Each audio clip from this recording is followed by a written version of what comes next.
Olá, eu sou Marcos Brioski e esse é o Abraterm em Foco, o seu podcast em termografia médica. O conteúdo mais atualizado do momento, trazendo a você especialistas de diferentes áreas e convidados experientes do mundo inteiro. Esta é uma iniciativa da Associação Brasileira de Termologia Abraterm. Juntos somos mais fortes. Olá, estamos aqui com o Dr. Federico Brandel, do Centro de Reabilitação e Medicina Física de Montevidéu, Uruguai.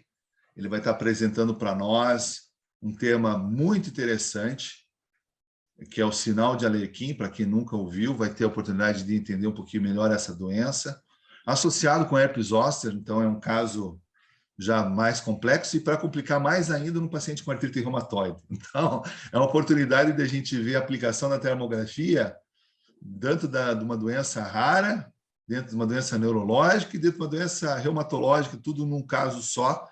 E nada mais, nada menos do que o Federico tem uma experiência enorme aí com medicina física e reabilitação. Ele é médico fisiatra e vai contar um pouquinho mais da sua trajetória até chegar aqui na termografia. Conta para nós um pouquinho, Federico, seja bem-vindo. Conta para nós um pouquinho a sua trajetória aí de formação antes de começar a termografía. Muchas gracias, buenos días para todos. Muchísimas gracias por la invitación.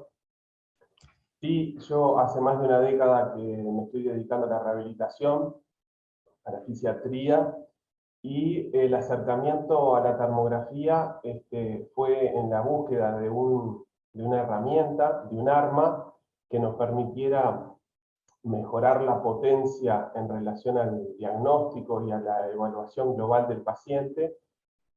Y bueno, ahí nos fuimos introduciendo en lo que es la termografía, finalmente la posgraduación en termología, que es la que nos aportó mayor información, digamos, mayores herramientas y elementos de evaluación y de diagnóstico.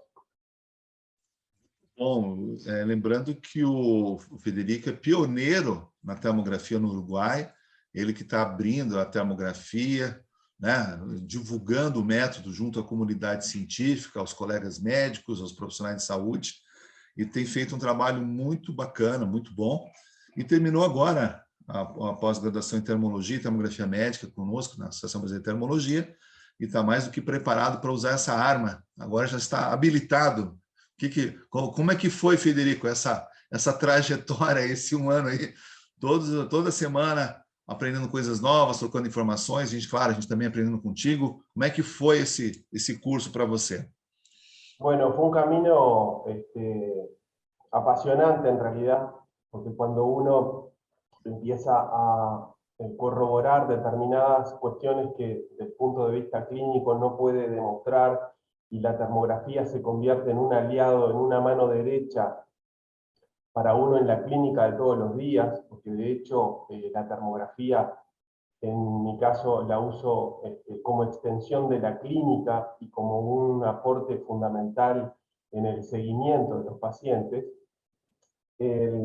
La posgraduación ha sido apasionante en relación a la cantidad de información seria, de alto contenido científico, y bases sólidas como para propulsar la actuación en el día a día. Vamos lá, Federico, vamos para a sua aula, sua apresentação, fique à vontade e a gente vai conversando aqui à medida que aparecer algumas dúvidas. E o pessoal que estiver assistindo pode mandar as dúvidas para nós e, na medida possível, a gente responde para vocês. Obrigado, Federico. Perfecto. Vamos a hacer un resumen previamente del trabajo. El síndrome de Arlequín es una rareza neurológica que tiene una prevalencia de menos de 1 en 1.000.000 de casos, teniendo un origen estructural solo en la sexta parte de esos casos, denominándose entonces signo de Arlequín. Su reporte latinoamericano y global en adultos es escaso. Si bien es excepcional, su diagnóstico nosológico es muy difícil a través de los exámenes complementarios como las imágenes y la electroneuromiografía, siendo todo un reto para el médico, ya que puede entrañar una causa grave.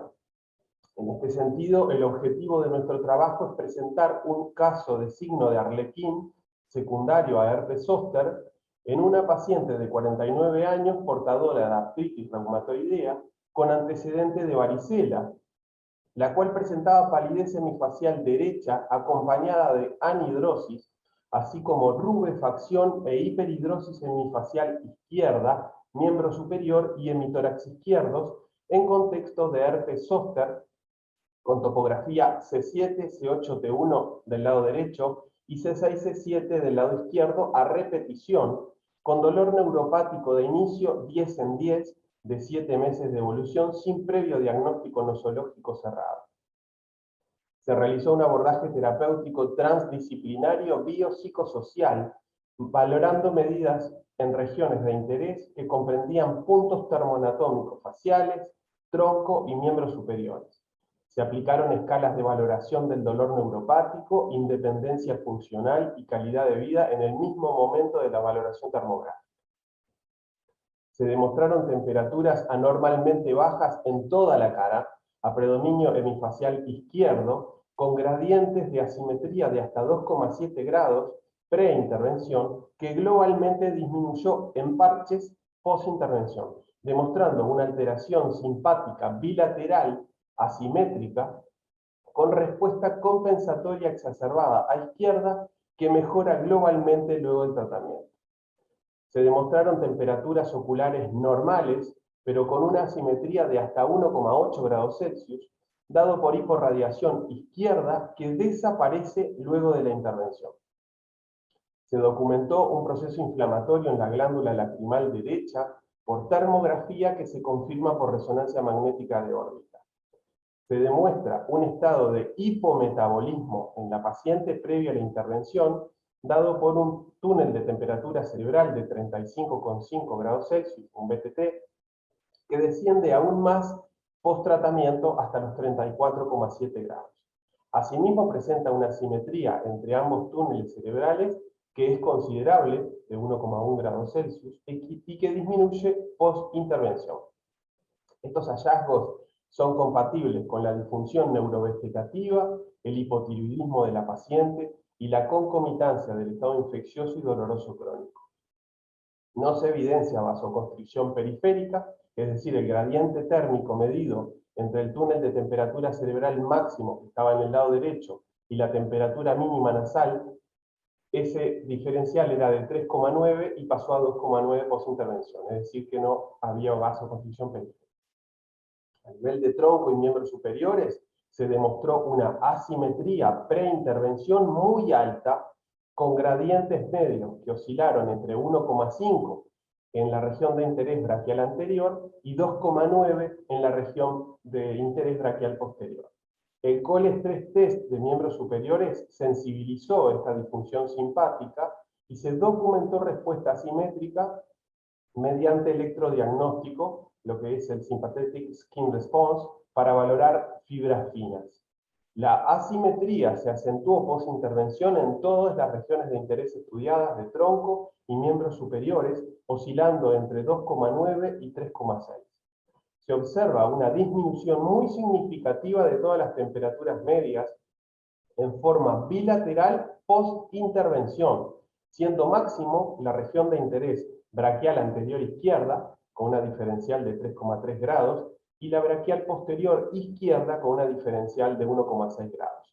Topografías que corresponden a los dermatomos C8-T1.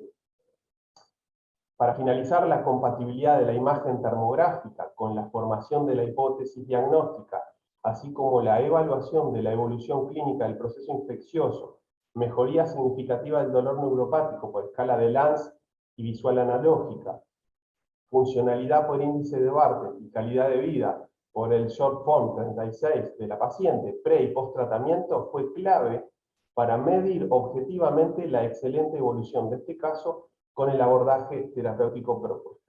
Y ahora sí nos vamos a ir de lleno a hablar de lo que es el síndrome del Arlequín para poder comprender un poco más. Y acá quiero detenerme un poco en la imagen superior derecha, porque eso va a ser un poco la guía de lo que vamos a ir viendo en este caso, bien complejo y bien interesante. Resulta que el síndrome del Arlequín es un trastorno neurovegetativo excepcional, reportado por primera vez en 1951 por Nelligan y Strang, quienes lo describieron en neonatos y lo denominaron así por los cambios de coloración en la cara, similar a las máscaras utilizadas en los festivales de Venecia. Más tarde, en 1988, fue descrito por Lanz como accesos de rubefacción e hiperhidrosis hemifaciales desencadenados por el ejercicio o el calor. Ha sido descrito con carácter transitorio en hasta un 10% de los neonatos sanos en relación a una disregulación temporal del tono de los vasos cutáneos por inmadurez hipotalámica. Puede presentarse con palidez transitoria y anhidrosis del lado afectado y diaforesis contralateral. Su distribución es hemisfacial, aunque puede afectar el cuello, brazo y el hemitórax. En estas imágenes vemos los casos neonatales con la palidez hemifacial transitoria de este lado, a nivel escrotal, palidez hemiscrotal, y luego en este neonato, parches de palidez con distribución variada, tanto en rostro, en el antebrazo, en rodillas. ¿Sí? Es bastante frecuente en el neonato, entonces. El término síndrome del Arlequín conviene reservarlo para los cuadros que son benignos, como en el caso de los neonatos, denominando signo del Arlequín cuando coexiste esta sintomatología con otros síntomas neurológicos o síndromes neurovegetativos. En el adulto, entonces, es verdaderamente una rareza, ya que tiene una prevalencia de menos de 1 en 1.000.000 de casos. Predominan mujeres y habitualmente es benigno. 1 de cada 6 de esos casos tiene un origen estructural, es decir, que es muy difícil saber cuál es la causa. En América Latina los casos descritos son contados, y me animo a decir que a nivel global son muy pocos los que han sido registrados. El proceso diagnóstico del signo del Arlequín es un verdadero desafío para el médico clínico, porque está orientado a la búsqueda de la patología orgánica que lo desencadena, ya que si bien su prevalencia es muy baja, puede representar la manifestación clínica de una patología grave de fondo, como una disección carotidia, un bocio tóxico, los tumores, sobre todo apicales pulmonares como el páncreas, siringomielia, esclerosis múltiple, iatrogenia por procedimientos invasivos, y está planteada la causa infecciosa por algún virus neurotrópico, con preferencia por el ganglio estrellado. Han habido algunas descripciones de ese tipo de casos, hay que ver cuál es la causa. Es importante confirmar la causa. Y acá nos metemos de lleno en lo que nos trae, el virus varicela zoster, cuya infección primaria resulta en un rash vesicular difuso, comúnmente referido como varicela. Desde la recuperación de la infección, después de la recuperación de la infección inicial, el virus permanece latente en los ganglios de los nervios sensitivos craneanos y en el ganglio de la raíz dorsal espinal. El herpes zóster es la reactivación del virus varicela zoster y resulta en un rash vesicular con distribución dermatomérica que puede persistir de 2 a 4 semanas, acompañado de dolor en el trayecto del compromiso dermatológico. Los síntomas prodrómicos del herpes zóster en la distribución de los dermátomos pueden incluir el prurito, la parestesia, la lodinia y la hiperestesia. Las regiones más frecuentemente afectadas son los dermátomos de la región torácica, como en este esquema, y el ramo oftálmico del trigémino, como en este caso, y muy rara vez es bilateral. Normalmente es unilateral, pero raramente es bilateral. El diagnóstico es plenamente clínico, pero en ausencia del exantema, o sea, el zóster sin herpes, la serología puede aclararlo. Luego del herpes zóster, los pacientes pueden desarrollar dolor neuropático grave en un 60 a 90% de los casos, en la distribución del dermátomo correspondiente, denominando a este cuadro neuralgia posherpética, presente después de la involución de las vesículas. El diagnóstico de neuralgia posherpética es clínico e histórico de herpes zóster con dolor en los dermátomos afectados. ¿Cómo es el abordaje terapéutico farmacológico principalmente? Bueno, en la fase aguda del herpes zóster, el tratamiento es realizado con antivirales como aciclovir o valaciclovir, que reducen la duración del rash, así como los síntomas sensitivos. Es recomendado hasta 72 horas después del inicio del rash, aunque puede considerarse válido en caso de desarrollo de nuevas lesiones. Pueden utilizarse antiinflamatorios no esteroideos y esteroides. La vacuna a virus vivos atenuados, que es aprobada por la FDA, previene el herpes zóster con un 60 a 70% de eficacia para pacientes entre 50 a 69 años y un 40% de eficacia para mayores de 70 años. La neuralgia posherpética puede persistir por meses o años y debe ser tratada con antidepresivos tricíclicos, anticonvulsivantes como la gabapentina o la pregabalina, e inhibidores de la recaptación de serotonina, opiáceos, soluciones tópicas de capsaicina y gel de lidocaína, y eventualmente podrían utilizarse bloqueos nerviosos y o simpáticos, así como la radiofrecuencia. Todo esto es una guía global y depende muchísimo del caso puntual frente al que el clínico tiene que enfrentarse. Entonces, ¿cuál es la importancia de la evaluación termográfica? Y bueno, para eso tenemos antecedentes y tenemos documentación científica que un poco nos avala el por qué utilizar la termografía. Y entender que el dolor neuropático es una de las formas más comunes de dolor que afectan el sistema nervioso periférico o central, interfiriendo en la conducción sensitiva y generando la percepción dolorosa. Tanto el signo del arlequín y la neuralgia posherpética son secundarios al daño del tejido neural, específicamente las fibras finas. La termografía es una herramienta, un arma que es inocua, aplicable al diagnóstico y seguimiento clínico de enfermedades neuropáticas. Utilizando imágenes termográficas es posible detectar y delimitar áreas de asimetría térmica y compararlas con regiones de hiperalgesia táctil que no dan como resultado un mapeo donde ocurre el problema, pero sí donde están los síntomas clínicos, por ejemplo. Su uso como método de diagnóstico se basa en el hecho de que diferentes tipos de procesos se manifiestan por cambios en la producción de calor y en los patrones de flujo sanguíneo en los órganos estéticos. En este sentido, el objetivo de nuestro trabajo es presentar un caso de signo del arlequín vinculado a herpes zóster en una paciente portadora de artritis reumatoidea, utilizando la termografía como herramienta aplicable al estudio y entendimiento de las manifestaciones clínicas de la paciente, así como el abordaje terapéutico del cuadro infeccioso, la neuralgia posherpética y evolución del signo del arlequín monitorizado por imagen térmica. Ahora sí nos vamos a ir a la presentación del caso, y esta imagen es bien ilustrativa, y les pido que la vean con detenimiento porque va a ser un poco lo que vamos a ver en esta evolución del caso.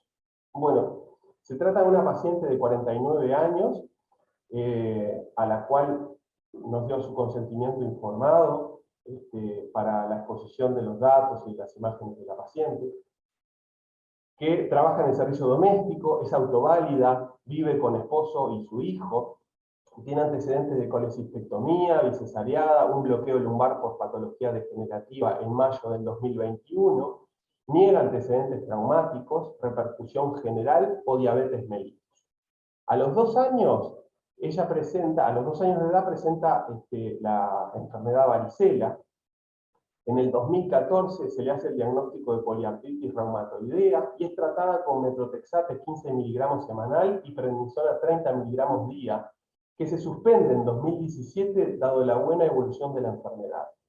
En 2016 instala un cuadro de herpes zóster en topografía T9, T10 derecho en contexto de estrés psicoemocional muy fuerte.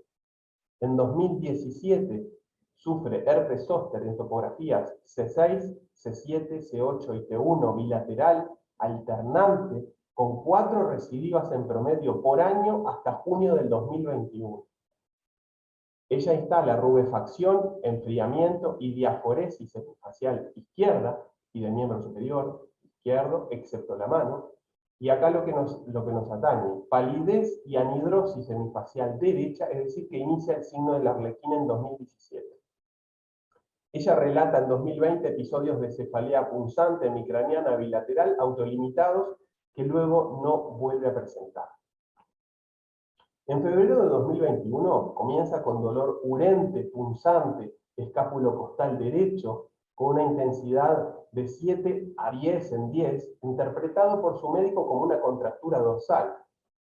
Es tratada con antiinflamatorios no esteroideos y acupuntura por 7 meses, sin alivio sintomático ni diagnóstico nosológico cerrado.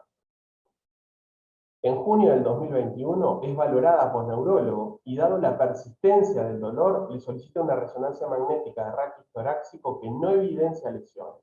Se le indica tramadol, que no tolera. En julio, al mes siguiente, instala prurito y ardor ocular derecho sin disminución de la agudeza visual y niega lesiones vesiculares en cara, no las presenta.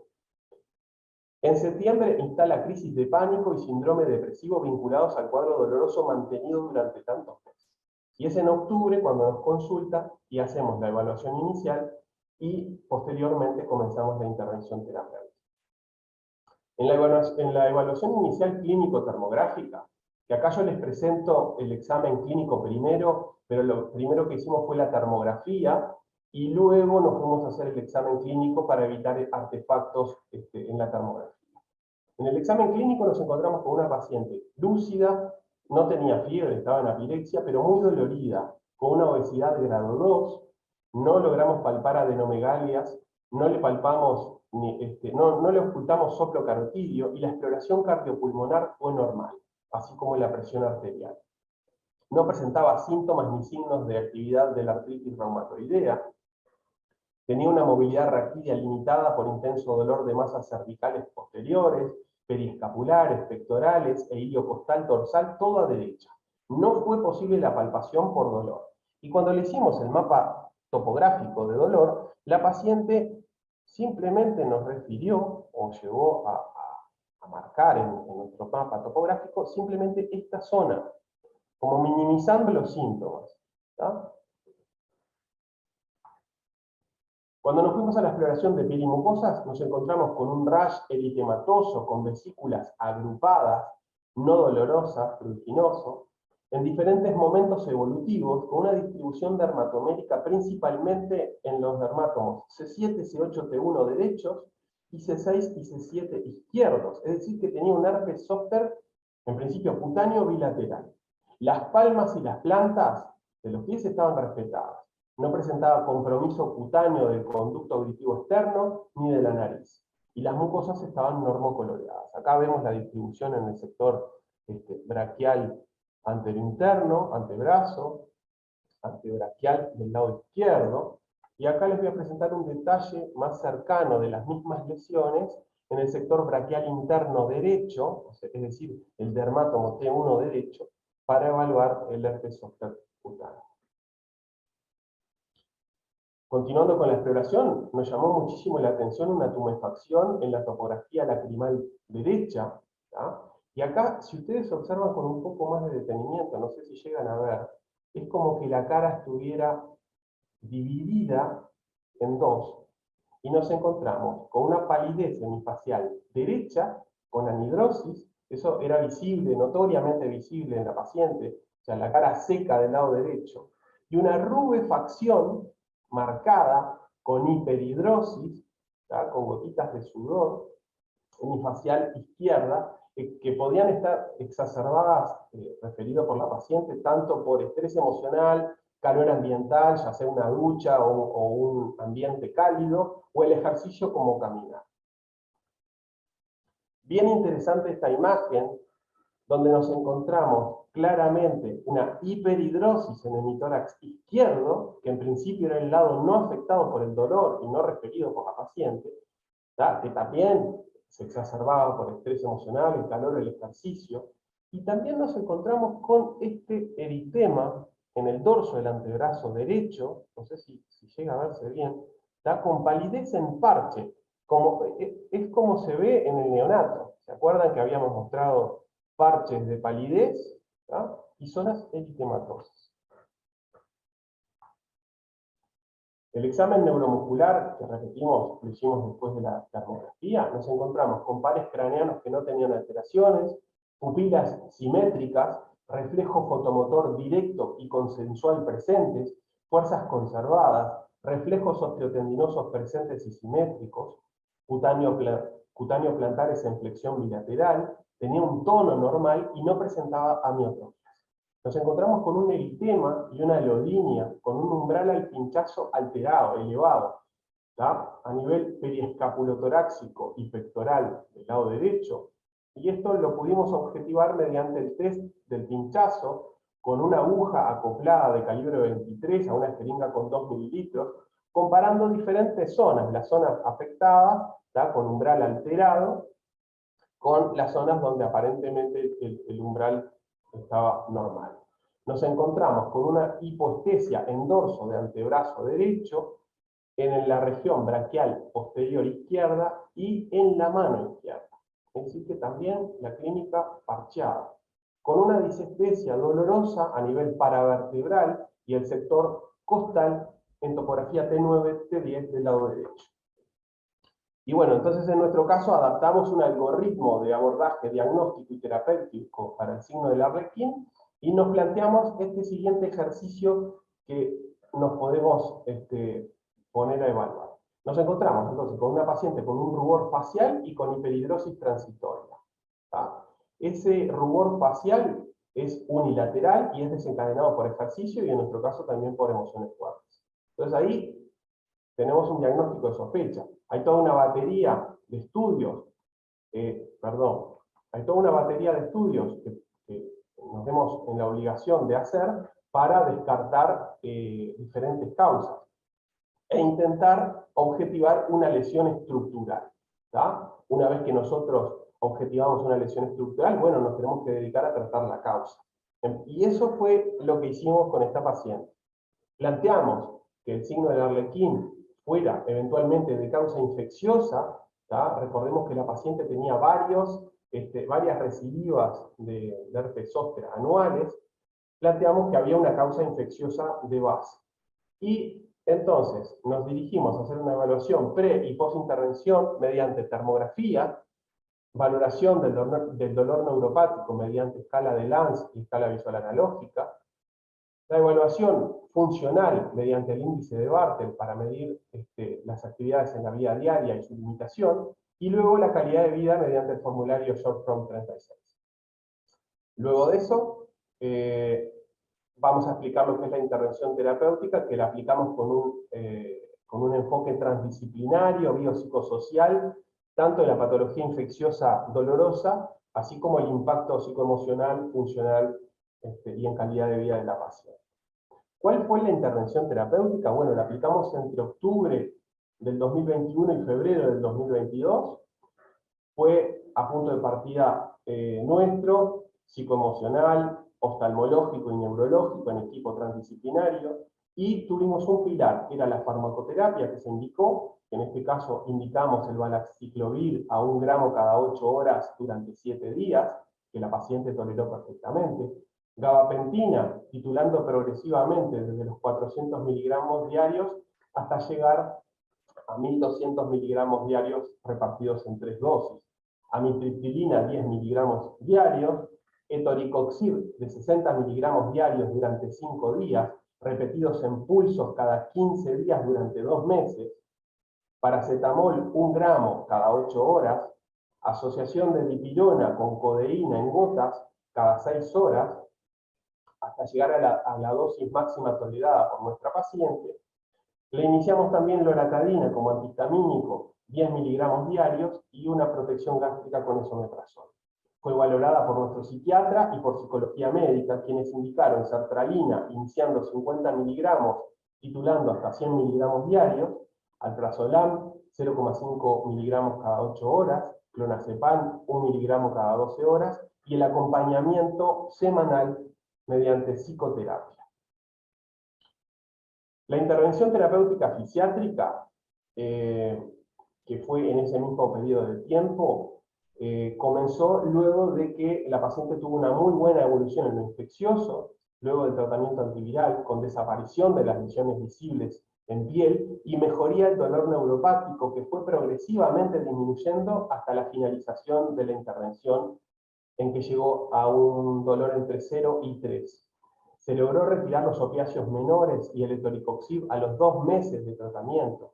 Y tanto el valaciclovir como el etoricoxib mostraron un efecto importante en el descenso del dolor inicial, hasta un 40% de mejoría, a pesar de que su uso fue concreto. Recordemos que el valaciclovir solamente lo usamos 7 días y el etoricoxib lo usamos en pulsos de 5 días repetidos cada 15 por 2 meses. La intensidad del dolor disminuyó de 10 a 6 en los primeros 20 días de intervención farmacológica. Tuvo una muy buena evolución psiquiátrica, con desaparición de las crisis de pánico al finalizar el 4.º mes de tratamiento psiquiátrico y la psicoterapia. Las terapias físicas termoguiadas que realizamos se iniciaron una vez fue controlada la fase infecciosa de rebrotamiento del herpes zóster. Se realizaron sesiones de 40 minutos, 3 veces por semana, durante 36 instancias terapéuticas, utilizando TENS en trayecto radicular C7, C8, T1 derecho y T9, T10 derecho, durante 30 minutos, 20 sesiones, utilizando un equipo NeuroTrack Sport XL, frecuencia modulada de 1 a 150 Hz, con una duración de pulso de 250 microsegundos, con un periodo de modulación de 10 segundos, una intensidad que la pudimos variar entre 18 y 26 mA, y se destacó un efecto analgésico importante, o sea, una caída del dolor de un 50% desde el minuto 20 de aplicación, obteniendo analgesia casi completa al finalizar el minuto 30, con al menos 12 horas de duración. También aplicamos laserterapia en los puntos gatillos miofaciales superficiales, mediante equipo Duramed Laser Pulse, con cabezal de 830 nanómetros, aplicación continua puntual de 5 joules por centímetro cuadrado durante 20 sesiones. Y finalmente, y no menos importante, el abordaje mediante ejercicio terapéutico, es decir, diferentes estrategias. El ejercicio terapéutico lo utilizamos en las últimas 16 sesiones y consistió en ejercicios de relajación de cuello y cintura escapular, ejercicios propioceptivos de hombros. Progresivamente aplicamos suave elongación de cadenas miofaciales, insistiendo en las paravertebrales, esternocleidomastoideos, trapecios, romboides, pectorales y manguito cortorrotador de hombros. Se aplicó la reeducación postural frente a espejo, ejercicios muy suaves de tonificación y prevención funcional de espalda. La paciente adhirió correctamente y toleró el tratamiento durante toda la intervención, no se registraron eventos adversos y al finalizar el tratamiento se indicó la vacunación con 2 dosis para varicela a virus vivo atenuado. Vamos a ver un poco la termografía inicial y compararla con los exámenes complementarios, y luego vamos a entrar más de lleno en lo que es el análisis termográfico, que es lo que nos trae hoy. Para la evaluación termográfica tuvimos que cumplir una serie de parámetros que están estandarizados y que es muy importante cumplirlos. La paciente cumplió los requisitos previos de evitar una ducha caliente, agentes tópicos, crema, talco, ejercicio y fisioterapia en las 12 horas previas al examen. Realizó un ayuno de 3 horas y no utilizó estimulantes, cafeína o descongestivos nasales. Las imágenes térmicas se obtuvieron después de un tiempo de aclimatación de la paciente de 15 minutos sin ropa en nuestro laboratorio con ambiente controlado. La paciente simplemente usó una sobretúnica, pero no tenía ropa. Nuestro laboratorio tenía un ambiente controlado con una temperatura de 23 grados Celsius, una temperatura reflejada por radiador Lambert también de 23 grados Celsius, una humedad relativa ambiente de 50% y un flujo de aire menor a 0,2 metros por segundo. Las imágenes fueron captadas en los meses de octubre de 2021, es decir, antes de la intervención, y febrero de 2022, después de la intervención. Siempre en el mismo horario en ambas instancias de evaluación, es decir, entre las 10 y las 11 de la mañana para poder tener una correcta valoración pre y post intervención. Para esto utilizamos un equipo FLIR E8 con una resolución infrarroja de 320 por 240 píxeles, una sensibilidad térmica menor a 0,05 grados Celsius y una precisión de más o menos 2% de la lectura, teniendo en cuenta la temperatura de nuestro laboratorio, que la calibramos con una emisividad de piel de 0,98. El análisis de las imágenes se realizó manualmente utilizando el software FLIR Tools, con la medición de los máximos, mínimos y medias de temperatura en las regiones de interés, es decir, los ROI. Bueno, aquí lo que vemos es una asimetría facial, ¿tá? Con una hiperradiación hemifacial derecha y una hiporradiación llamativa hemifacial izquierda. Vemos también, llama muchísimo la atención, una simetría térmica ocular con un ojo derecho hiperradiante en relación al izquierdo, y un foco de hiperradiación en la topografía de la proyección de la glándula lacrimal, misma que habíamos visto clínicamente, es decir, que hay un proceso eventualmente inflamatorio dado por esa hiperradiación y la asimetría que después vamos a analizar. La resonancia magnética de cráneo y órbita confirmó un aumento de tamaño de la glándula lacrimal derecha, fundamentalmente con crecimiento lateral. Acá vemos la glándula lacrimal aumentada de tamaño con expansión lateral, siendo que la del lado contralateral tiene un tamaño de una distribución normal. ¿tá? Tenía una señal, como informan los colegas, homogénea, inespecífica, que nos mandaron a correlacionar con la clínica y con la paraclínica, es decir, no pudieron sugerir cuál era la causa. Los globos oculares, la musculatura extrínseca, los nervios y el quiasma óptico no tenían alteraciones, y la evaluación de cráneo-encéfalo tampoco tenía alteraciones. Y bueno, en esta termografía panorámica inicial, para tener un buen panorama de qué era lo que estaba sucediendo, fíjense, volvemos a ver esa hiperradiación hemifacial derecha, que no se queda solamente a nivel facial, sino que a nivel de cuello, también a nivel pectoral anterior, ambiente anterior de hombro. Esa hiperradiación también se extiende al sector braquial anterior derecho y sector periescápulo-torácico del lado derecho en la vista posterior. Hiperradiación de antebrazo, hiporradiación del sector braquial posterior izquierdo, y si comparamos esta imagen hiperradiante periescápulo-torácica, vemos que en el lado contralateral hay una hiporradiación. Cuando nos vamos a la imagen de triple fusión, vemos bien claro cuál es ese proceso, que es bastante extenso y bien llamativo en cuanto a la simetría, ¿tá? Que involucra en principio también parches de asimetrías a nivel del dorso de las manos.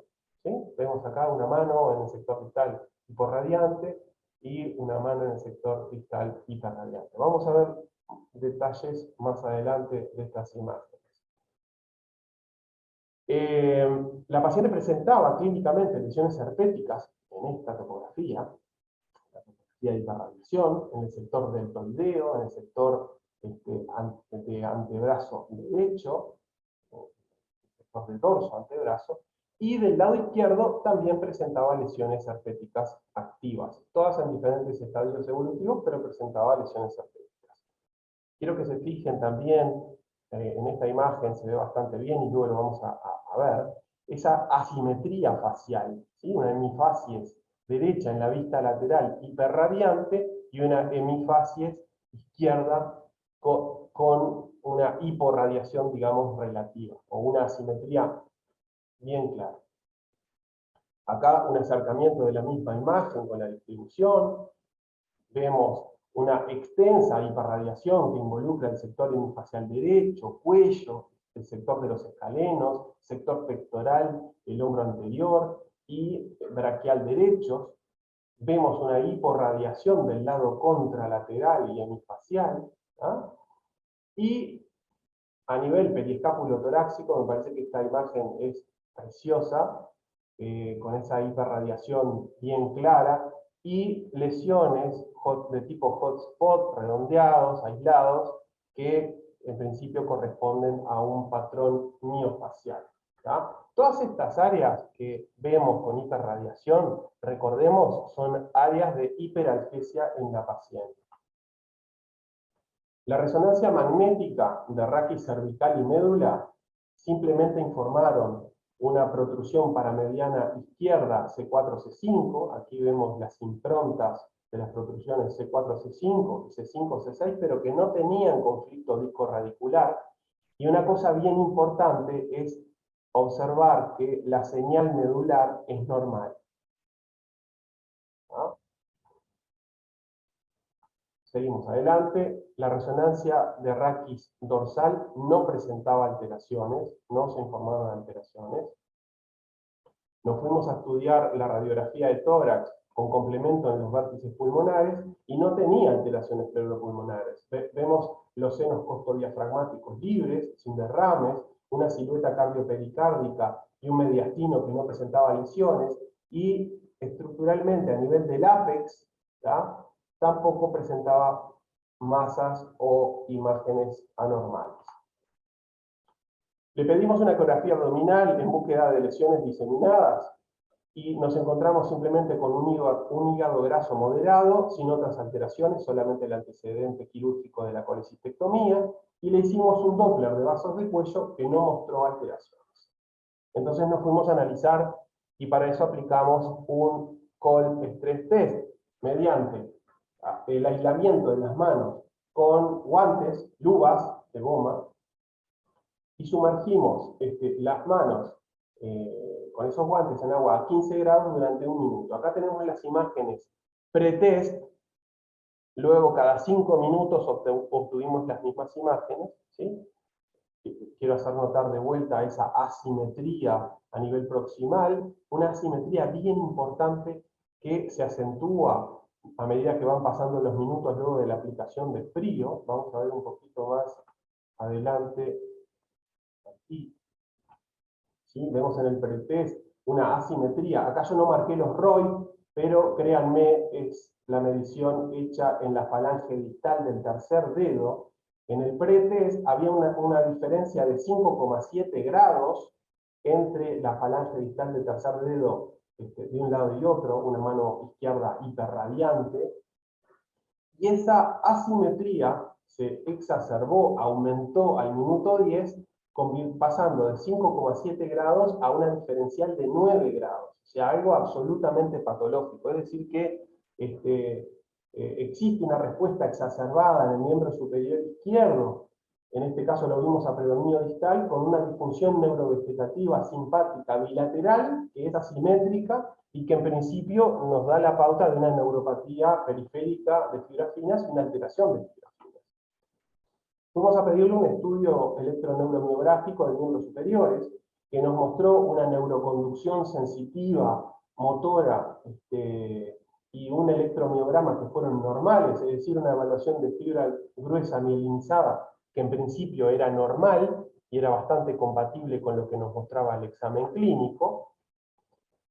Pero se obtuvo una respuesta cuando se hizo un estímulo de respuesta simpática de piel, ¿tá? Que para el neurofisiólogo es como hacer una evaluación de fibras autonómicas, estudiar la fibra fina poco mielinizada y obtener una respuesta símil sudomotora de piel.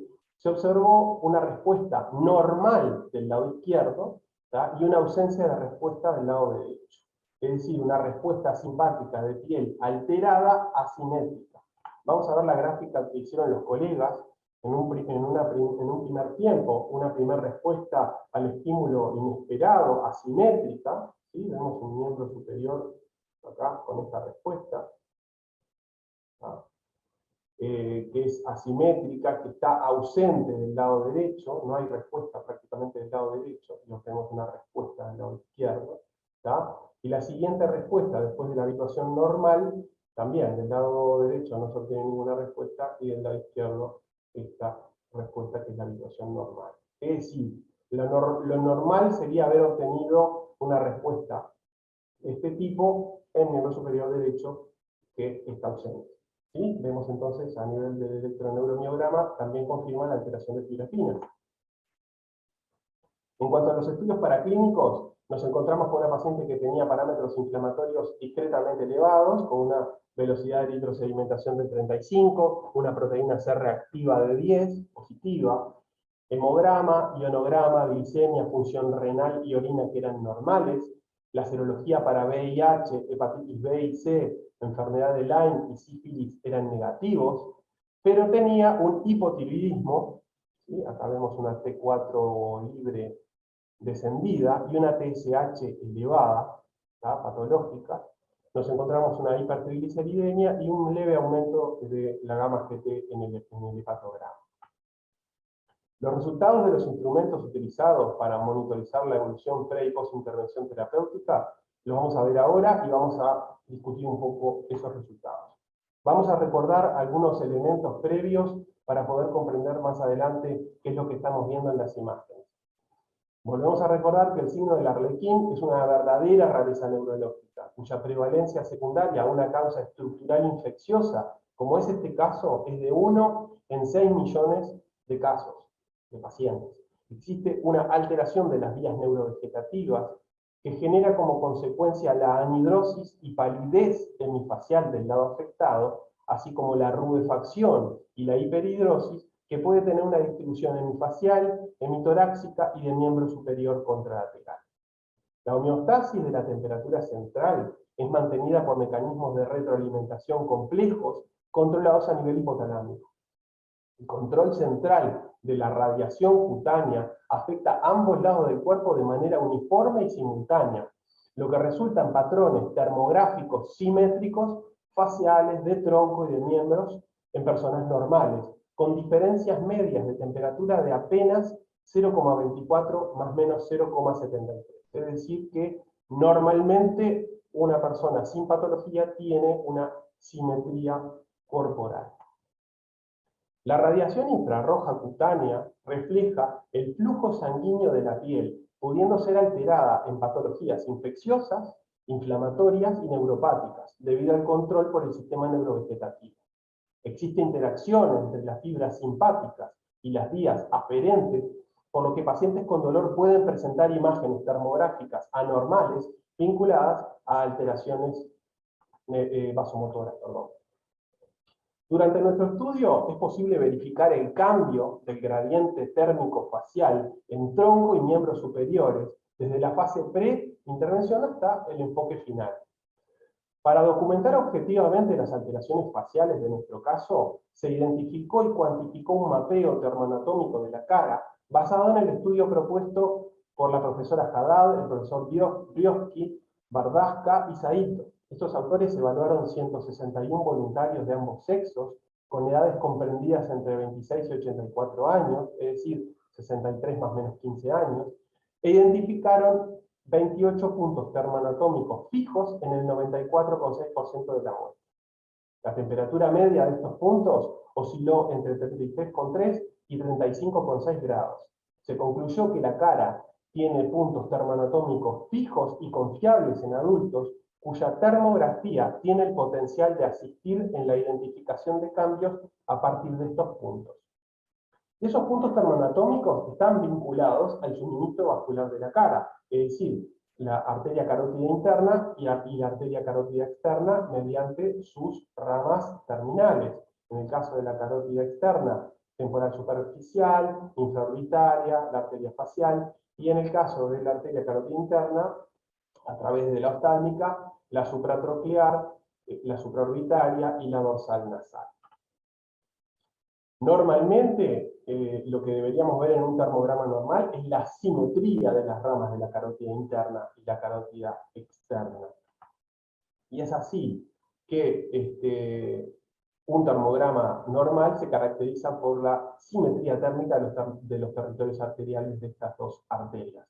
En este caso, el doctor Brand, asintomático, presenta una simetría hemifacial derecha-izquierda, o relativamente simétrica si la podemos observar. Es importante destacar el territorio de la arteria carótida interna aquí y el territorio de la carótida externa aquí. Es decir, que cada punto termoanatómico evaluado en ese estudio tiene una base y tiene una importancia bien destacable. ¿Cuáles son los resultados termográficos y la discusión? Vamos a verlos.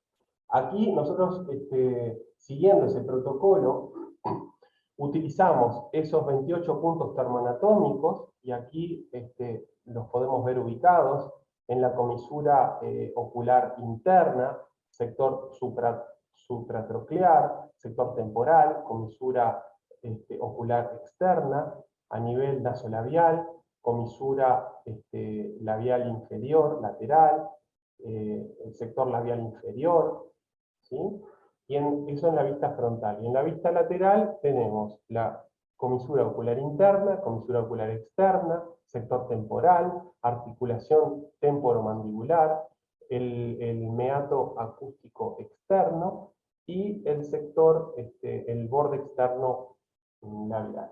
¿Sí? Entonces, en esta imagen, acá arriba, ustedes ven las imágenes preintervención, donde ya habíamos visto esa simetría bien importante, con esa hiperradiación en el lado derecho, que lo vemos confirmado en el enfoque lateral, y esa hiporradiación del lado izquierdo, que también la vemos en el enfoque lateral. Post-intervención, hubieron cambios bastante importantes, ¿sí? Ustedes pueden ver que las temperaturas aparentemente bajaron todas, ¿no? Tanto a nivel en los enfoques laterales como en la vista frontal. Y vamos a ver con más detalle qué fue lo que pasó a nivel ocular y de la glándula lacrimal. Vamos a ir a los números. Vamos a tratar de que esos números interpreten un poco la imagen objetivamente y no tan subjetivamente como la estamos mostrando ahora. Bien, entonces vamos a ver cuál es la evolución del gradiente de temperaturas medias en esos puntos termoanatómicos antes y después de la intervención. Acá ustedes ven en este cuadro, que es bastante intrincado, pero que muestra cada uno de los puntos termoanatómicos que les describí en la vista frontal y lateral. Vemos los valores preintervención, ¿sí? Del lado derecho y del lado izquierdo, los diferenciales térmicos entre ambos lados, y luego los valores postintervención. Acá podemos ver los mismos puntos termoanatómicos faciales con los valores obtenidos de temperatura media en la población normal en el estudio de la profesora Haddad y del profesor Brion.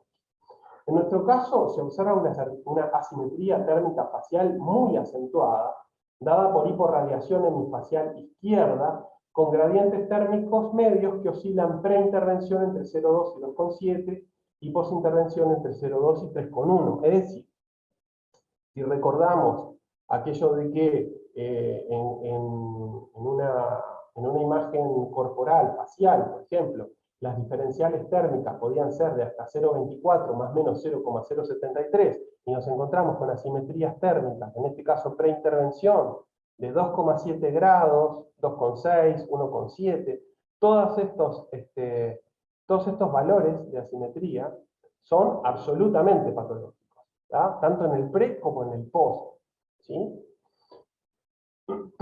Entonces, podemos entonces aseverar que existe una disminución del grado de asimetría global luego del tratamiento, ¿tá? Con excepción de algunos ROI. Yo quiero que observen las diferenciales, ¿sí?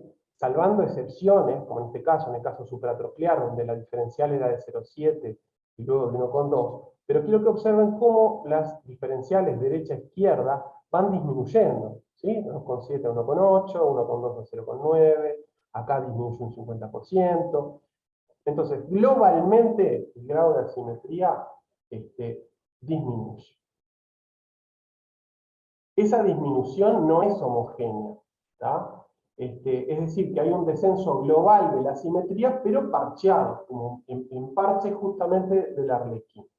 Las temperaturas medias hemifaciales derechas e izquierdas de estos puntos termoanatómicos considerados, tanto pre como post-intervención, son muy inferiores a las medias de la población normal. Es decir, que si nosotros, por ejemplo, vamos a considerar el área temporal, por ejemplo. Temporal en la vista frontal. Tenemos 33,6 del lado derecho, y nos vamos al área temporal de la población normal, y es 31,6.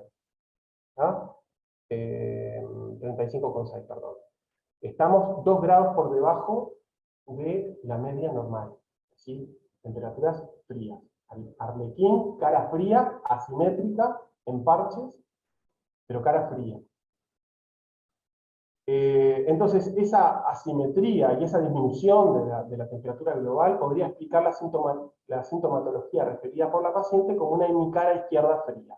Las temperaturas medias hemifaciales derechas post-intervención mejoraron parcialmente con una distribución desigual, es decir, en parche manteniéndose globalmente inferiores a las normales. Es decir, hemicara derecha, que era lo que nos interesaba por la anhidrosis y la palidez, y es lo que define al síndrome de Arlequín, bueno, las temperaturas siguen siendo inferiores a las normales. Estos resultados evidencian una disfunción neurovegetativa simpática facial que es bilateral.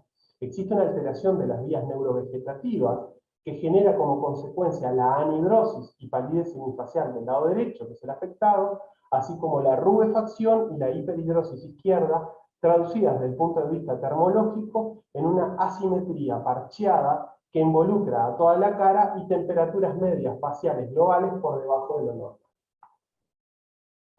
Acá vamos a ver la evolución, nos fuimos a calcular el túnel de temperatura cerebral, ¿tá? Y qué era lo que pasaba la evolución, con la evolución de ese foco inflamatorio lagrimal. Se demostró un estado de hipometabolismo en la paciente previo a la intervención, dado por una temperatura central anormalmente baja, evidenciado termográficamente por un túnel de temperatura cerebral, un BTT, de 35,5. Recordemos que un BTT normal oscila entre el 35,8 y 36,7 grados. ¿Tá? En este caso está descendido, la paciente está hipometabólica. ¿Tá? Y ese BTT disminuye aún más post-tratamiento, convirtiéndose en 34,7 grados. Asimismo, presenta una asimetría entre ambos túneles cerebrales, es decir, que no están completamente simétricos, ¿tá? Y esa asimetría es considerable, tiene más de 1 grado de diferencia. ¿Tá? Esa asimetría disminuye igualmente post-intervención hasta 0,9 grados. Estos hallazgos son compatibles con el hipotiroidismo de la paciente y la concomitancia de un estado infeccioso y doloroso crónico que afecta a la paciente.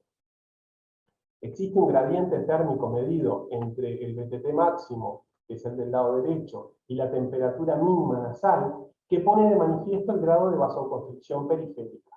En nuestro caso, no presenta un aumento anormal del tono adrenérgico y este disminuye de 3,9 a 2,9 grados post-intervención. Es decir, si hubiéramos tenido una diferencial, por ejemplo, de 10 grados en el gradiente entre el BTT máximo en el derecho y la temperatura mínima nasal, podríamos decir que la paciente presenta una vasoconstricción importante. No es este el caso. Vamos a ver qué es lo que pasó a nivel ocular y a nivel de la proyección glandular lacrimal. Se demostró una asimetría muy significativa en la temperatura media ocular. ¿Tá? En el ROI nosotros hicimos la medición a nivel del iris y vimos que había una hiporradiación del ojo izquierdo con una diferencial de 1,8 grados. ¿Sí? Nos fuimos a buscar diferentes trabajos para evaluar la temperatura ocular normal. Nos quedamos en definitiva con el trabajo de Efron y de Morgan. Sería muy interesante a estos puntos termoanatómicos agregarle como punto termoanatómico de la cara la valoración, por ejemplo, del ROI a nivel del iris, y ahí contar con un punto termoanatómico más como para tener parámetros de normalidad en la población eventualmente a estudiar. Entonces, a pesar de la asimetría patológica preintervención, es decir, mayor a 0,53, las temperaturas medias oculares bilaterales se mantuvieron en un rango de normalidad durante todo el proceso de intervención. Se demostró una disminución importante de la temperatura media en proyección de la glándula lacrimal derecha post-intervención, dado por una disminución del 50% en el gradiente medio de asimetría. Es decir, a nivel ocular vimos que la asimetría pre-tratamiento era de 1,8 grados, o sea, bastante mayor a 0,53, que prácticamente desapareció post-tratamiento, es decir, desapareció esa asimetría. Y a nivel del párpado superior, la proyección de la glándula lacrimal, la temperatura descendió un 50%. ¿Sí? Cuando consideramos nuestras regiones de interés para estudiar en nuestra paciente, acá vemos la secuencia de termogramas en donde los ROI hiperradiantes coinciden con las zonas de hiperalgesia y los ROI hiporradiantes coinciden con las zonas contralaterales de hiperhidrosis. ¿Sí? Volvemos a ver las mismas imágenes que habíamos visto antes. Consideramos un ROI pectoral anterior, un ROI braquial anterior, ¿sí? Escápulo torácico, deltoideo y braquial posterior. Esas son las zonas de interés que nos fuimos a analizar. Ahora vamos a hablar un poco de los datos objetivos que obtuvimos en la evolución. Quería mostrarles estas imágenes que son como muy claras. Acá vemos de vuelta esta imagen de triple fusión, que es muy linda, donde vemos esa hiperradiación periscápulo-torácica, esa disfunción miofacial. ¿tá? Vemos la asimetría en el sector anterior, pectoral, con hiperradiación del lado derecho y la hiporradiación del lado izquierdo, y vemos cómo post-intervención esa asimetría, ¿sí? Se acentuó y de hecho las temperaturas parece que fueran bastante más frías que las de inicio. Y vemos en el post-tratamiento cómo estas áreas de disfunción miofacial prácticamente desaparecieron y cómo esa hiperradiación se localizó mucho más. Y eso va en concordancia con otros aspectos del seguimiento que vamos a hablar un poquito más adelante en cuanto al dolor y la función. ¿tá? Bien. Acá también quería mostrarle un poco la evolución en base a estos termogramas evolutivos, donde vemos esa disminución de todas las temperaturas medias, acentuándose la asimetría en parches de ambos en mi cuerpo. O sea, vemos parches por todos lados. Vemos parches en el codo, hiperradiación, a nivel de miembro izquierdo también vemos parches fríos. ¿tá? Y observar lo que pasa a nivel distal. Ya preintervención veíamos esta asimetría bien importante que la sensibilizó el Cole-3 test, pero en la posintervención se acentuó más esa disfunción, sobre todo a nivel de la mano izquierda, empeorando o aumentando, exacerbándose la hiperradiación de la mano izquierda. Vamos a la evaluación objetiva de los números. Se demostró una asimetría preintervención, entonces muy alta, con gradientes medios que oscilaron entre 1,5 en el ROI braquial anterior y 2,9 en el ROI braquial posterior. Este grado de asimetría se acentuó post-intervención en todos los ROI estudiados y osciló entre 2,9 y 3,6. Acá yo quiero que vean las zonas que nosotros elegimos para evaluar, que era la pectoral, braquial anterior, escapulotorácica posterior, deltoidea posterior y braquial posterior. Vemos las diferenciales que son altísimas, ¿tá? Y que de hecho, post-intervención, empeoraron, es decir, el grado de asimetría aumentó en todos los ROI considerados. Se observó una disminución muy significativa de todas las temperaturas medias en forma bilateral, es decir, observamos las temperaturas medias derechas y todas descendieron. Temperaturas izquierdas, preintervención, todas descendieron. ¿tá? A predominio del sector braquial anterior, donde ese descenso fue de 3,3 grados, y el sector braquial posterior, donde ese descenso fue de 1,6. Es decir, topografías que corresponden a los termátomos C8, T1, según el trabajo de Zhang, que vamos a ver más adelante, Zhang-Joyol. Y también podemos decir que se registró un descenso de la temperatura media en todos los roides de mi cuerpo derecho, que osciló entre 0,7 a nivel deltoideo posterior y 1,3 a nivel braquial posterior luego de la intervención terapéutica. Entonces, podemos decir que previo a la intervención, las temperaturas medias registradas a nivel facial se encuentran globalmente por debajo de la media normal, hecho que se acentúa post-intervención a manera de parches. Y como no encontré un antecedente, me permití el lujo de acuñar el término parche arlequín facial hiporradiante, que bueno, espero encontrarlo después en la literatura. Podemos observar también que el grado de asimetría térmica disminuye a nivel facial, pero crece a nivel de tronco, a pesar de que las temperaturas de las zonas afectadas disminuyeron globalmente luego del tratamiento. Es decir, la paciente tenía temperaturas bajas pre-tratamiento, pero se enfrió mucho más después del post-tratamiento. Esto puede deberse al control de la infección y a una disfunción neurovegetativa simpática que no es homogénea en su grado ni distribución lesional secundaria al herpes zóster. Vemos que el Cole-3P sensibilizó la alteración neurovegetativa y es posible que la hiperactividad neurovegetativa simpática compensatoria del hemicuerpo izquierdo documentada como una acentuación muy significativa de la hiporradiación y temperaturas medias anormalmente bajas, explique la exacerbación de los signos cutáneos que caracterizan al signo del Arlequín. Vamos a hablar un poquito del mecanismo lesional a nivel de la cadena simpática relacionado con nuestra paciente.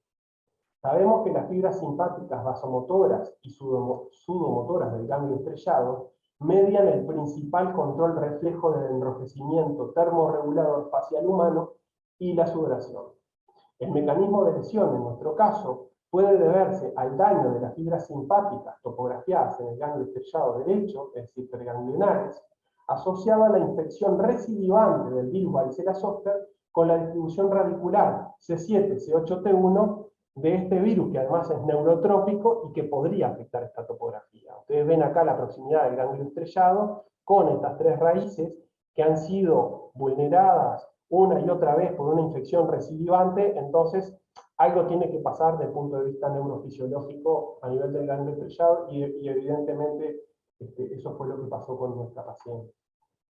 Recordando estas vías neuroanatómicas, vamos a decir que la primera neurona está localizada a nivel central, en el hipotálamo, y desciende por el troncoencéfalo hasta los segmentos C8-T2, haciendo sinapsis con la segunda neurona, que es la preganglionar.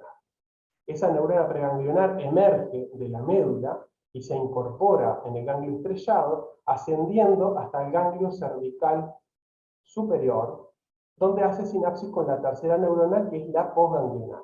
Y de aquí parten dos vías. Una que va a través del nervio carotidio interno, que discurre junto a la arteria carótida interna y conduce las fibras vasomotoras y sudomotoras de la nariz y la región frontal, medial, junto con fibras simpáticas dilatadoras de bilis. Y una segunda vía que discurre a través de acompañando a la arteria carótida externa, que es el nervio carotido externo, y que integra las fibras postganglionares vasomotoras y sudomotoras de la porción inferior de la cara. Es decir, como vimos antes, si tenemos estas raíces C7, C8, T1 vulneradas por una infección casi permanente durante largo tiempo, eventualmente el nivel de daño de la cadena simpática estaría acá, ¿sí? Podemos decir que el herpes zóster agudo, en el herpes zóster agudo, la piel está inflamada y está parcialmente denervada. Existen un montón de mediadores inflamatorios que favorecen la sensibilización periférica de los nociceptores. En el ganglio de la raíz dorsal, cuando uno puede observar la anatomía patológica, se observa inflamación, necrosis hemorrágica y pérdida de fibras C, que son las nociceptivas, con brotamiento de fibras A beta, que son las responsables del tacto, en el lugar de las conexiones de la fibra C. Entonces acá tenemos un patrón normal a nivel de las láminas de Rexel, ¿sí? Y vemos cuando hay una reorganización de ese patrón, cómo las fibras A beta rebrotan en zonas donde están las fibras C. ¿tá? Y eso lo que hace es ampliar los campos receptivos en las láminas de Rexel y facilitan la interpretación de estímulos mecánicos que son inocuos en estímulos dolorosos, generando lo que se llama la alodinia mecánica. El brotamiento de los axones noradrenérgicos simpáticos en el ganglio dorsal alrededor de la fibra A delta puede ser responsable de la activación de fibras aferentes sensitivas después de la estimulación del simpático. Hay una pérdida, además de las neuronas GABAérgicas, y por tanto de los sistemas de inhibición descendente del dolor que contribuyen al aumento de la sensibilidad en las zonas afectadas. ¿tá?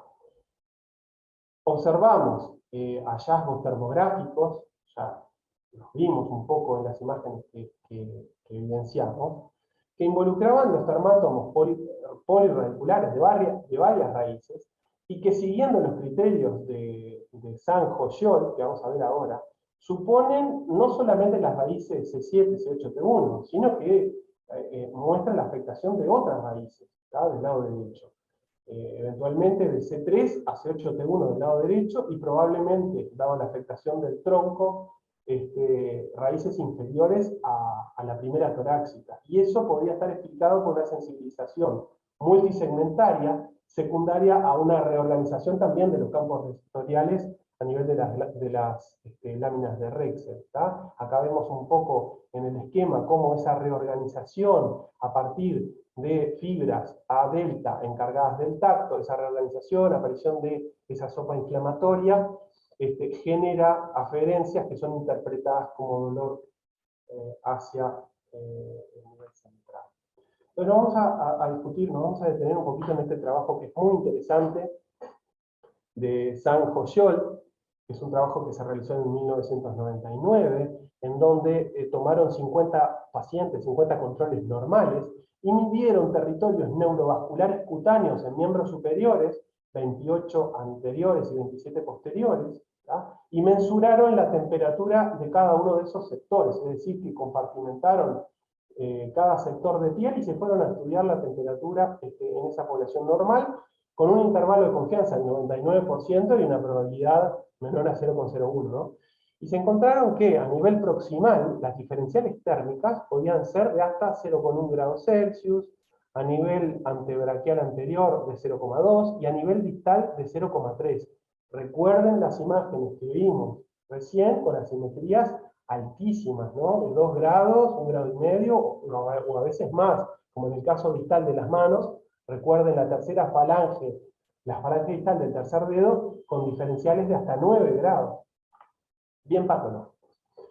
A su vez, se fueron a estudiar 115 pacientes con hernias de disco y observaron qué era lo que pasaba en esos termátomos en los diferentes casos. Es decir, hernias de disco C3, C4, bueno, podían dar afectaciones en el sector superior del torso y del hombro, a nivel de la región de tríceps, y un cuadrante hiporradiante supraespinal en el caso del C4, C5, a nivel del primer dedo y el sector antebraquial anterior para las lesiones C5, C6, y así sucesivamente hasta llegar a la lesión C7, C8, donde vemos toda esta zona posterior del miembro superior, ¿tá? Que remeda bastante la sumatoria de esas regiones, remeda bastante lo que hemos visto en nuestra paciente.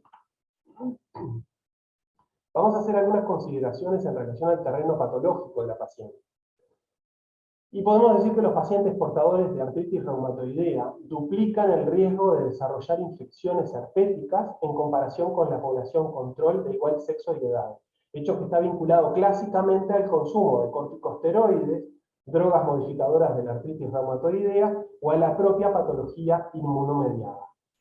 Wolf y colaboradores analizaron una población importante de 10.614 pacientes con artritis reumatoidea y observaron una incidencia anual de herpes zóster de 13,2 cada 1.000 pacientes por año, la cual está incrementada comparada con la población general.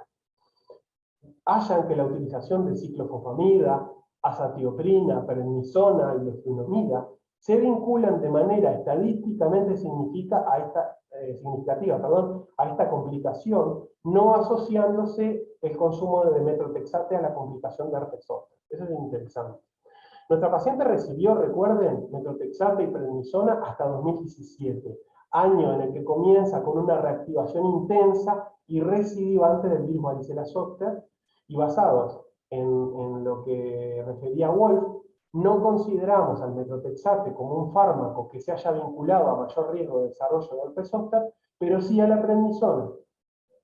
Y entre las complicaciones vinculadas al herpes zóster figuran la infección visceral, que nuestra paciente no tenía, particularmente la pulmonar, la hepática y la cerebral, que nuestra paciente no tenía, así como la ulceración corneal, que la paciente fue evaluada por oftalmólogo y tampoco tenía, pero sí la neuralgia posherpética. Nuestra paciente presentaba neuralgia posherpética y un signo de Arlequín en su máxima expresión como complicaciones. Esta asociación distingue, creo, en nuestro caso, como una excepción neurológica total en relación a los reportes de caso a nivel global.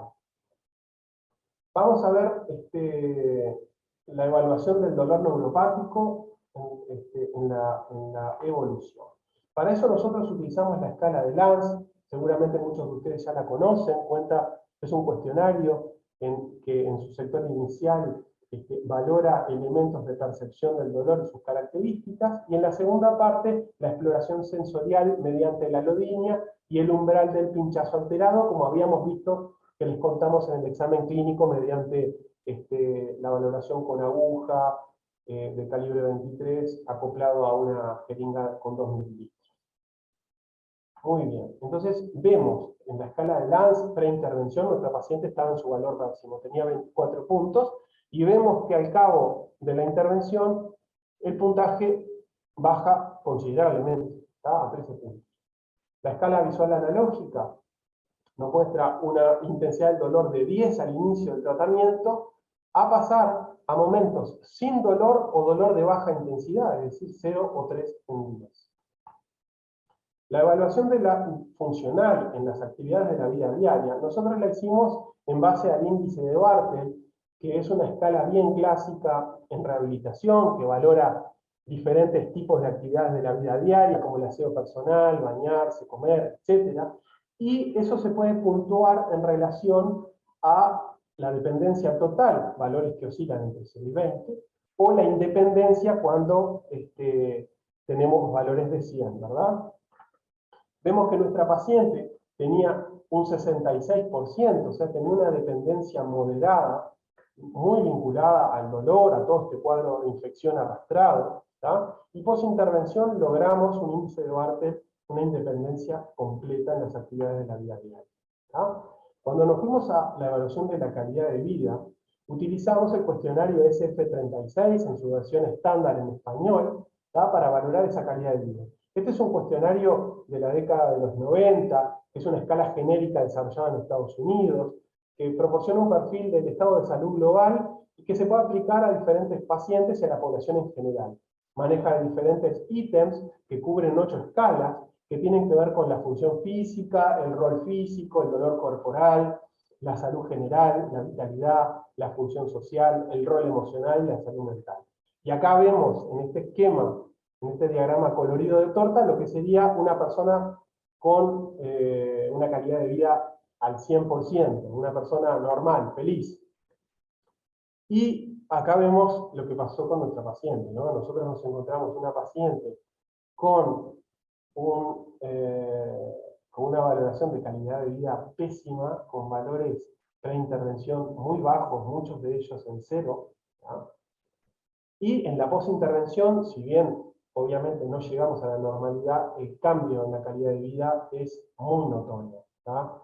Pasando sobre todo lo que es el rol, las limitaciones del rol por problemas emocionales, ¿tá? O sea, toda la comorbilidad psiquiátrica, todo lo que es el dolor, la percepción de salud personal, salud general, ¿tá? Los cambios en salud. Esta paciente recibió un cambio del 100% en relación a su autopercepción de la salud. Es decir, que la calidad de vida realmente cambió en nuestra paciente. Finalizando, vamos a concluir que en este estudio la compatibilidad de la imagen termográfica con la formación de la hipótesis diagnóstica, así como la evaluación de la evolución clínica del proceso infeccioso, la mejoría del dolor neuropático, la funcionalidad en actividades de la vida diaria y calidad de vida de la paciente se hizo evidente. Y esto es extremadamente importante, ya que el signo de Arlequín de causa infecciosa herpética asociada a neuralgia posherpética como complicación, realmente es una verdadera rareza neurológica y distingue a nuestro caso como una excepción en los reportes a nivel global. Su diagnóstico nosológico es muy difícil a través de los exámenes complementarios habituales, ya sean imágenes o la electroneuromiografía, las que realizaron un aporte muy limitado. La termografía fue análoga y superior al estudio de neuroconducción, ya que demostró con mayor precisión la distribución de las alteraciones de las fibras finas simpáticas. Debido a que la cara es una estructura que involucra múltiples sistemas, se considera anatómica y funcionalmente muy compleja en su evaluación clínica. Muchos diagnósticos de enfermedades que afectan la región facial se realizan por métodos de imagen.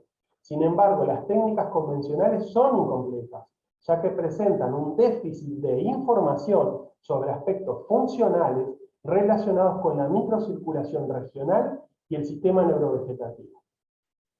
Pudo monitorizarse la evolución clínica de la paciente, así como la reducción del dolor con los tratamientos propuestos mediante un mapeamiento topográfico preciso que facilitó el reconocimiento de las zonas clínicamente afectadas.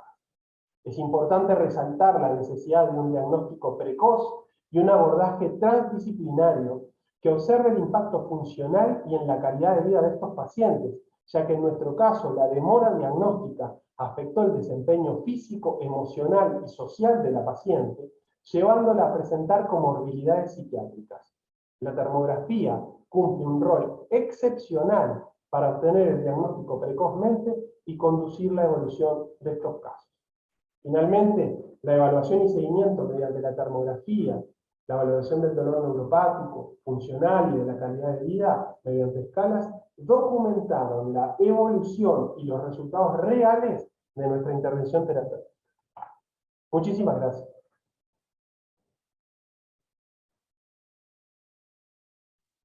Muito bom, Federico, excelente, parabéns. Esse é um caso muito lindo, muito bacana, imagens fascinantes.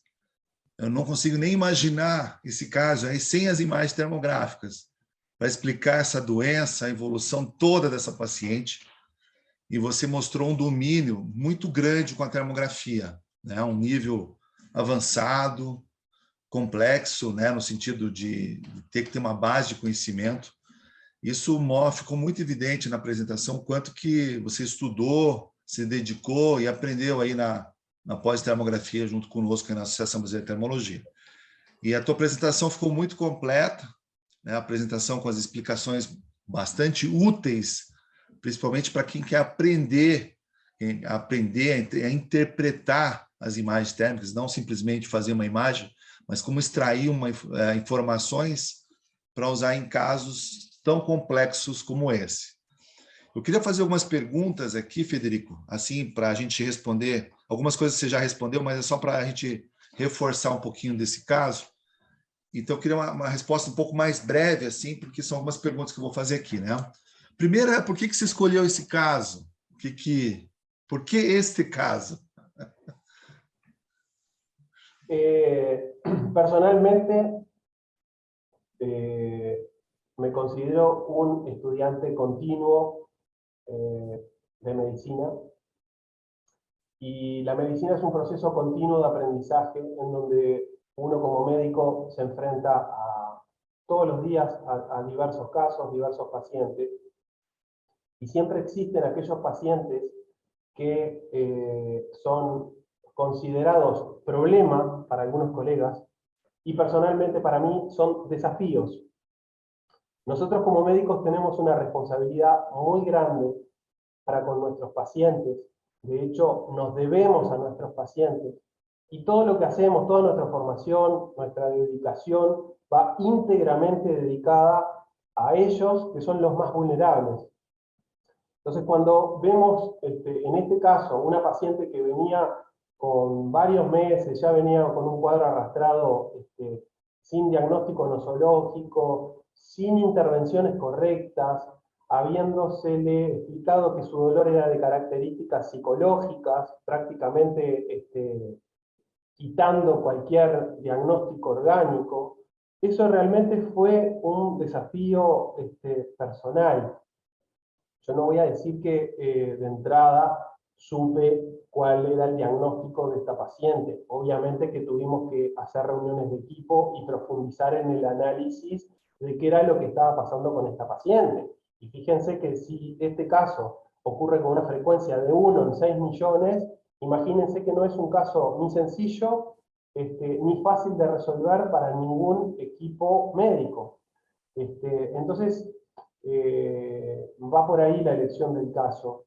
Mostrar cómo un caso, un problema, se convierte en un desafío para cualquier médico, y cómo ese desafío es resuelto, es guiado, única y exclusivamente, casi les diría, por la termografía, porque todos los estudios que ustedes vieron de resonancias, estudios eléctricos, fueron solicitados a pedido nuestro una vez que habíamos analizado las termografías, ¿no? O sea, cuando nos encontramos estos hallazgos, fueron orientando los estudios concomitantes. Algunos descartaron diagnósticos diferenciales y otros confirmaron lo que ya veíamos en la termografía. No con tanta información o con tanto detalle, pero lo confirmaram, ¿verdad? Sim, sim. Eu vou fazer umas perguntinhas sobre isso já na sequência. As imagens de corpo inteiro, que elas são fundamentais nesse caso, elas são surpreendentes, assim. Você vê metade um corpo, metade outro corpo, né? Parece que é duas pessoas diferentes. Até, eu sei que não é, mas lembra muito uma coisa chamada quimerismo, que é quando junta-se dois zigotos diferentes dentro do útero. Então, é como se fosse dois gêmeos não idênticos, né? Então, é uma mistura de dois indivíduos num só. Mas não é, eu sei que é outra doença. Mas é interessante, né? Porque é quase como se fossem dois hemicorpos totalmente diferentes. E depois você começa a comparar, tal, que é a síndrome da Arlequim, tá? Então, mas ao mesmo tempo você fala do herpes, né? De uma herpes zoster, nesse caso, de uma forma disseminada, né? Uma forma disseminada porque ela é bilateral, então já é uma situação que também é rara, né? Não é o que se espera assim, né, no dia a dia. É uma coisa mais rara e geralmente ela está relacionada à imunodepressão, paciente com câncer, com HIV positivo, soro positivo, né? Até mesmo com carga não detectável. Então, essa imunossupressão, essa imunodepressão, eu vi que você relacionou depois, ou tentou relacionar com a infecção, com o quadro de infecção, né, Federico? Foi isso mesmo? Só para resumir essa parte ali do herpes. Yo creo que hay varios factores intervinientes, el factor infeccioso, el factor metabólico del hipotiroidismo previo, hay una sumatoria de elementos que terminan desembocando en el signo del Arlequín, ¿no? O sea, la explicación es bastante compleja y diría que está en discusión a nivel mundial, en series. La mayor serie de estos pacientes está en Inglaterra con 39 casos y ya llevan años evaluando esta serie de pacientes y en muchos casos no pudieron determinar cuál es la causa. En otros habían causas de iatrogenia, punto de partida de inyecciones a nivel de cuello, carotidios, otros que no pudieron determinar. Se asoció también el síndrome de Horner, ¿tá? La tosis palpebral, la anhidrosis, la anisocoria. En este caso no lo tenía, pero el Horner forma parte del mismo compendio complejo de asociaciones que pueden verse.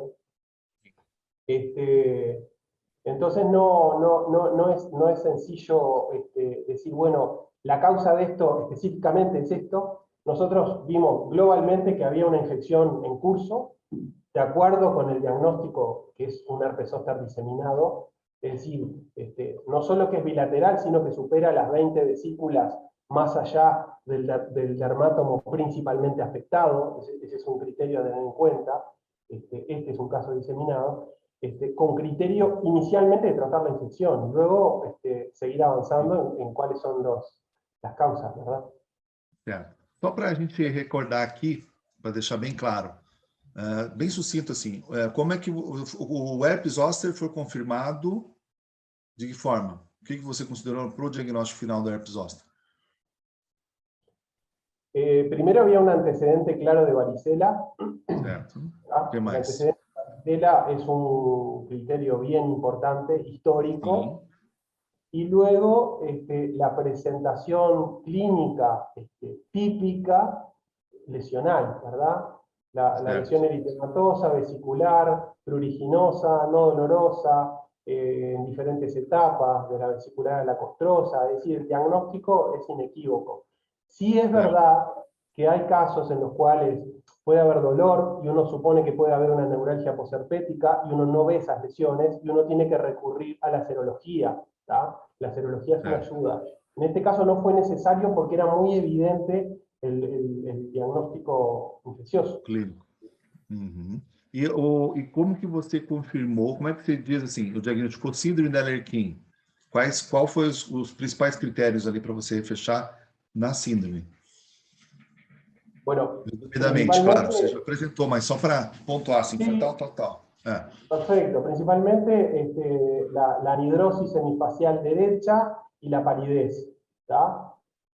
Okay. En conjunto con esa respuesta exacerbada del lado contralateral, es decir, la rubefacción hemifacial izquierda, la hiperhidrosis izquierda, que se extendió a nivel facial, a nivel del miembro superior, a nivel del tronco, como vimos claramente en las imágenes clínicas, ¿verdad?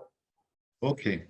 Aí, em relação à imagem térmica, a área afetada, ou a região hostil, né, que a gente viu lá ontem em aula, pelo zoster, a área do zoster afetada, ela era hipo ou hiperradiante para você, na imagem? No, hiperradiante. Hiperradiante. E a área afetada pelo alerguim, hipo ou hiperradiante?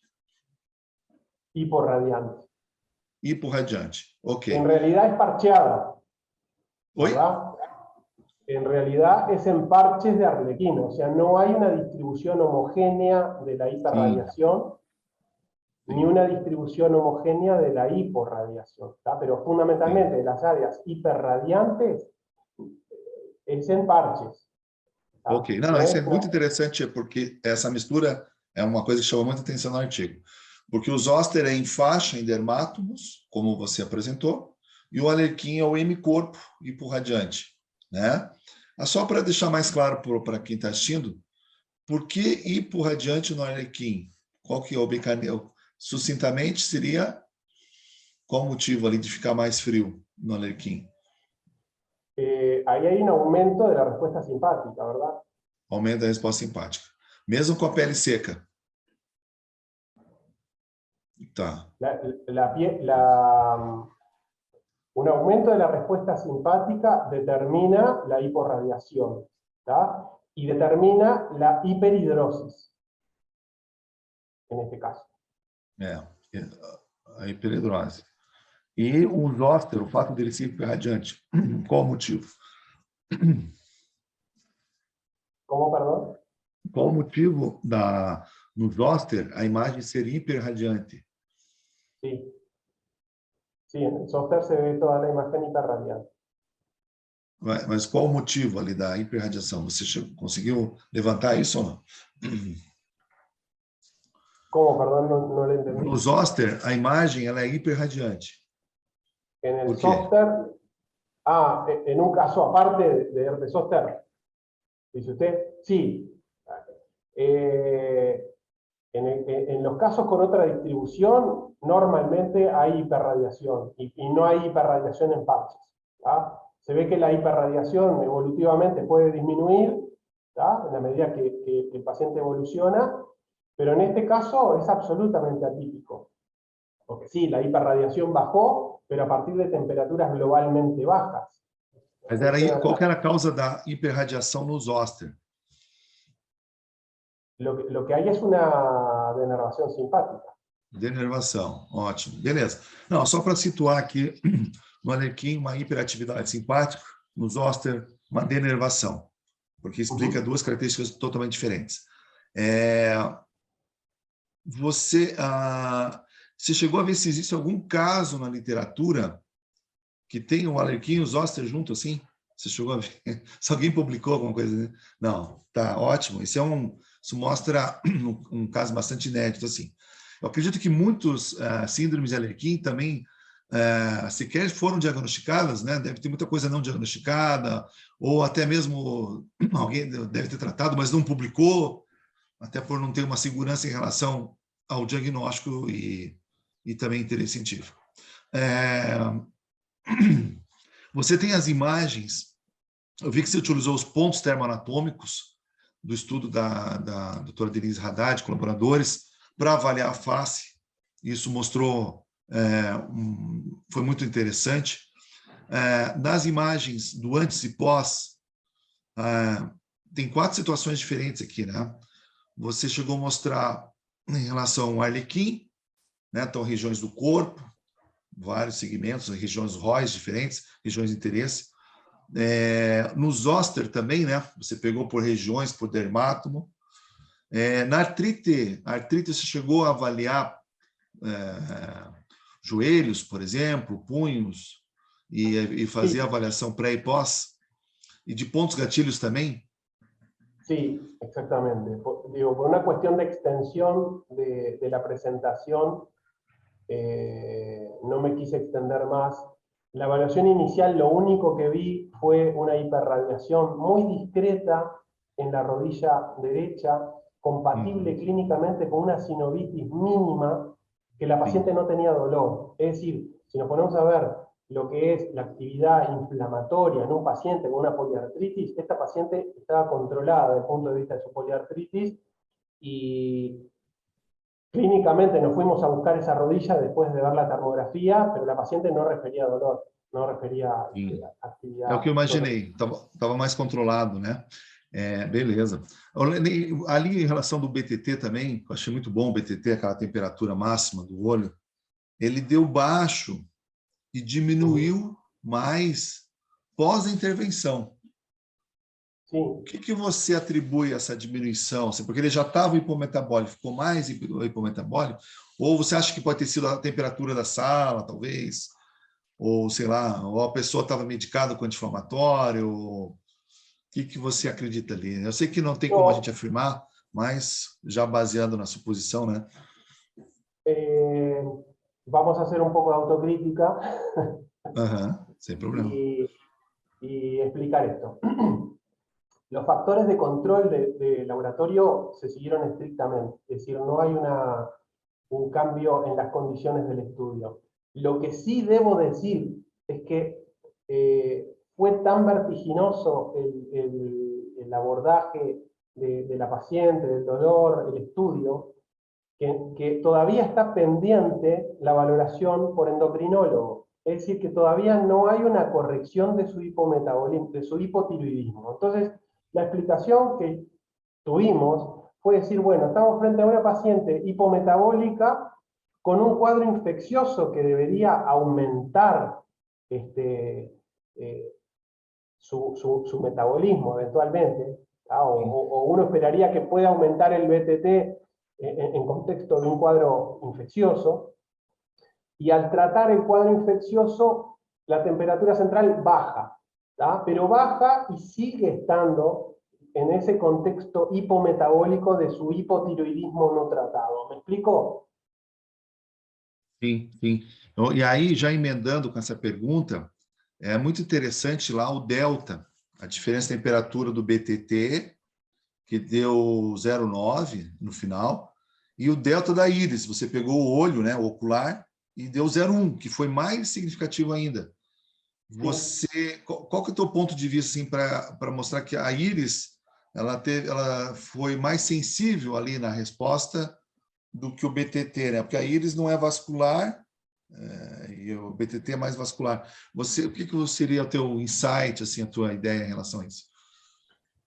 Yo creo que la mejoría en la diferencial térmica ocular está directamente relacionada a esta cadena simpática cervical que vimos. Entonces, al mejorar el cuadro infeccioso, también mejoró el perfil de disfunción simpática de la cadena cervical, y por tanto también eso contribuyó a una disminución de esa asimetría.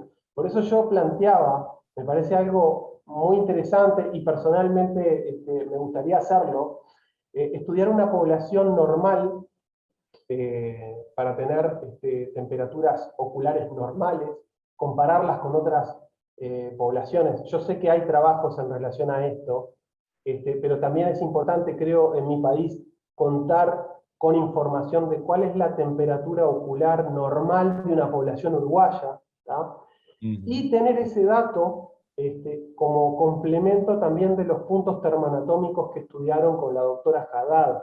En este caso, hubiera sido muy interesante contar con un punto termoanatômico facial, el estudio ocular também. Muito bom. Eu achei interessante o íris, a íris for bastante sensível para essa, mais sensível que o próprio BTT, nesse caso, né?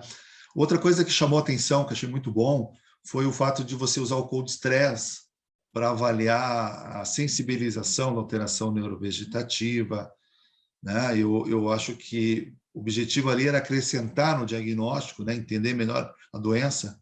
Você acredita que poderia ser um critério também ali para a síndrome de Arlequim?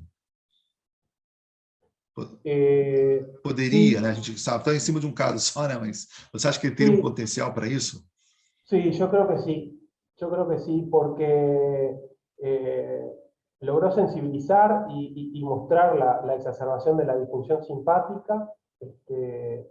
Yo personalmente, luego no analicé los ROI de miembros superiores, pre y post call-stress test. Sería un dato bien interesante objetivar mediante esas imágenes cuáles fueron los cambios térmicos pre y post call-stress test, pero yo creo que sí es una herramienta bien importante como para mostrar más esa disfunción simpática que además es bilateral, ¿no? Muito bom. E finalizando aqui as perguntas, o que a termografia lhe ajudou mais, assim, que você viu assim, olha, esse caso, a termografia me ajudou mais, em qual ponto, assim, que você acha? Na condução desse caso, o que foi o ponto-chave para você, a termografia? Você avaliou vários aspectos, né? Várias coisas. Em qual delas você achou que ela te ajudou mais, assim? Bueno, en primer lugar, la distribución lesional comparado con la sintomatología de la paciente. Es decir, las alteraciones termográficas coincidían con los síntomas, con las áreas sintomáticas de la paciente, porque hoy por hoy, excepto quienes hacemos termografía, ¿no? Pero yo me pongo a pensar varios años atrás, cuando un paciente me decía, se me enfría la mano o se me enfría tal zona del muslo, uno se quedaba pensando, decir, ese dato, cómo manejo ese dato en la clínica, ¿no? Porque una cosa es que a uno le digan, tengo parestesias o tengo características de dolor neuropático, pero que el paciente diga, se me enfría la mano o se me enfría tal sector puntual, uno dice, bueno, ¿cómo lo interpreto? ¿Cómo coloco esta información dentro de la evaluación del diagnóstico general? Bueno, la termografía fue muy clara mostrando cuáles son esas asimetrías importantísimas, coincidían con muchos de los síntomas que nos refirió la paciente, entonces por ahí nos ayudó mucho a interpretar el cuadro, es decir, es atípico una asimetría facial de este tipo, es atípico el parcheamiento encontrado, es atípica la reacción de disfunción simpática. Entonces, bueno, nos fuimos por ahí. Por otro lado, en la monitorización del tratamiento vimos cómo las zonas de hiperradiación, tanto donde la paciente tenía la alodinia mecánica, como en otras zonas de disfunción miofacial del sector contralateral, vimos en la evolución pre y post tratamiento cómo cambió, pero a su vez la termografía nos generó un mapeo termoanatómico, por decirlo de alguna manera, orientador de cuáles son las zonas de proyección cutánea donde nosotros teníamos que ir a tratar la sintomatología de la paciente.